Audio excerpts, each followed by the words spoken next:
സൗദിയിലെ 11 പ്രവിശ്യകളുടെയും വിവിധ ഭാഗങ്ങളിൽ നിന്ന് ഇടിമിന്നലോട് കൂടിയ മഴയ്ക്ക് സാധ്യത. ആലിപ്പഴ വർഷവും പൊടിക്കാറ്റ്, മിന്നൽ പ്രളയം എന്നിവയ്ക്ക് സാധ്യതയുണ്ടെന്ന് മുന്നറിയിപ്പ്. സൗദിയിലെ 11 പ്രവിശ്യകളുടെ വിവിധ ഭാഗങ്ങളിലായി ഇന്ന് ഇടിമിന്നലോട് കൂടിയ മഴയ്ക്കുള്ള സാധ്യതയാണ് പറയുന്നത്. കിഴക്കൻ വടക്കൻ അതിർത്തികളിൽ Al Jouf, Hail, Qassim, Riyadh, Medina, Mecca, Al Baha, Asir, Jizan പ്രവിശ്യകളിലാണ് സാധ്യത കൂടുതൽ. നാഷണൽ സെന്റർ ഫോർ മെറ്റീരിയോളജിയാണ് ഇക്കാര്യം അറിയിച്ചത്. മിതമായതോ കനത്തതോ ആയ മഴയാണ് പ്രതീക്ഷിക്കേണ്ടത്. ആലിപ്പഴ വർഷം, പൊടിക്കാറ്റ്, മിന്നൽ പ്രളയം എന്നിവയ്ക്കും സാധ്യതയുണ്ടെന്നാണ് മുന്നറിയിപ്പിൽ പറയുന്നത്.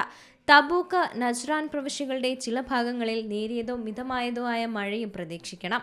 ഈ പ്രദേശങ്ങളുടെ ചില ഭാഗങ്ങളിൽ രാത്രിയിലും പുലർച്ചെയും മൂടൽമഞ്ഞും രൂപപ്പെട്ടേക്കും. കിഴക്കൻ പ്രവിശ്യ, വടക്കൻ അതിർത്തികൾ, ജൗഫ്, ഹായിൽ, അൽഖസീം, റിയാദ് മേഖലകളിൽ അസ്ഥിരമായ കാലാവസ്ഥ ഉണ്ടാകുമെന്ന് തന്നെയാണ് പ്രതീക്ഷിക്കുന്നത്. Medina, Mecca, Al Baha, Asir, Jizan എന്നിവയുൾപ്പെടെ പടിഞ്ഞാറൻ തെക്കൻ ഉയർന്ന പ്രദേശങ്ങളിൽ കാലാവസ്ഥാ മാറ്റം, ഉയർന്ന അപകട സാധ്യതാ മുന്നറിയിപ്പും നൽകിയിട്ടുണ്ട്. തബൂക്കിലും നജ്റാനിലും നേരിയതോ മിതമായതോ ആയ കൊടുങ്കാറ്റ് പ്രതീക്ഷിക്കണം. അതേസമയം രാത്രിയിലും പുലർച്ചെയിലും മൂടൽമഞ്ഞ് പല പ്രദേശങ്ങളിലും ദൃശ്യപരത കുറയ്ക്കാനുള്ള സാധ്യത കൂടിയുണ്ട്. താഴ്വരകളിൽ നിന്നും വെള്ളപ്പൊക്ക സാധ്യതയുള്ള പ്രദേശങ്ങളിൽ നിന്നും വിട്ടുനിൽക്കാൻ general directorate of civil defence പൊതുജനങ്ങളോട് അഭ്യർത്ഥിച്ചിട്ടുണ്ട്. വരണ്ട വാദികൾ മിനിറ്റുകൾക്കുള്ളിൽ തന്നെ ശക്തമായ കൊടുങ്കാറ്റുകളായി മാറുവാനുള്ള സാധ്യതയുമുണ്ട്.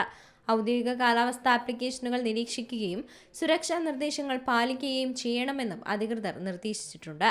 ഏപ്രിൽ 20 ആരംഭിച്ച നിലവിലെ മഴ താഴ്ന്ന പ്രദേശങ്ങളിൽ ഇതിനകം തന്നെ വെള്ളപ്പൊക്കത്തിന് കാരണമായിട്ടുണ്ടെന്നാണ് കാലാവസ്ഥാ വിഭാഗം അഭിപ്രായപ്പെടുന്നത്. റിയാദിലും കിഴക്കൻ പ്രവിശ്യയിലും കനത്ത മഴയ്ക്ക് മുമ്പുള്ള കാറ്റ് വീശിയത് പൊടിപടലങ്ങൾ തങ്ങിയ അന്തരീക്ഷവും ദൃശ്യപരതയ്ക്കും വഴിവെച്ചിട്ടുമുണ്ട്. International desk, Zee Malayalam news.